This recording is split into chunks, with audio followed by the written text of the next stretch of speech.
Berdoa selesai. Untuk materi, tempat dan waktu dipersilakan.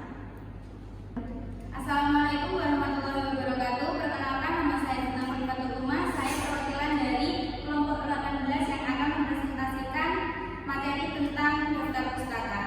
Pertama-tama, marilah kita panjatkan puji dan syukur kehadirat Allah SWT karena atas rahmat dan karunia-Nya kita dapat berkumpul pada hari ini dalam keadaan sehat walafiat. Alhamdulillahirabbil alamin. Berikut adalah anggota kelompok kami. Yang pertama ada Nadia Maulana Fi'ah, yang kedua Nadia Ayu Ananda, yang ketiga Nadia Fatirani, yang keempat Vanessa Rifani, dan yang kelima Sita Fatul. Baik, langsung saja kita ke materi. Rumusan masalah. 1. Apa pengertian daftar pustaka? 2. Apa fungsinya? 3. Apa perbedaan daftar pustaka dan catatan kaki? 4. Apa saja unsur-unsurnya? 5. Bagaimana metode penulisan daftar pustaka? 6. Bagaimana teknik penyusunannya? 7. Apa saja bentuk daftar pustaka? Latar belakang daftar pustaka adalah elemen penting dalam karya tulis digunakan untuk menunjukkan sumber referensi yang digunakan dalam penulisan, mempermudah pembaca mencari referensi asli, memiliki aturan penulisan yang sistematis dan baku. Rumusan masalah. 1. Apa pengertian daftar pustaka? 2. Apa fungsinya? 3. Apa perbedaan daftar pustaka dan catatan kaki? 4. Apa saja unsur-unsurnya? 5. Bagaimana metode penulisan daftar pustaka? 6. Bagaimana teknik penyusunannya? 7. Apa saja bentuk daftar pustaka? Tujuan adanya daftar pustaka adalah sebagai berikut. 1. Mengetahui pengertian daftar pustaka. 2. Mengetahui fungsi daftar pustaka. 3. Memahami perbedaan dengan catatan kaki. 4. Mengetahui unsur dan metode penulisan. 5. Memahami teknik dan bentuk-bentuk daftar pustaka.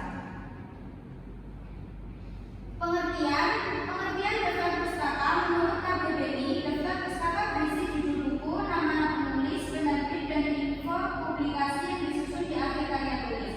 Menurut Doris Keras, daftar berisi buku, artikel, atau bahan penerbitan yang berkaitan dengan karangan, berfungsi menunjuk sumber asli bagi penulis maupun pembaca.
penulisan karya ilmiah kalian.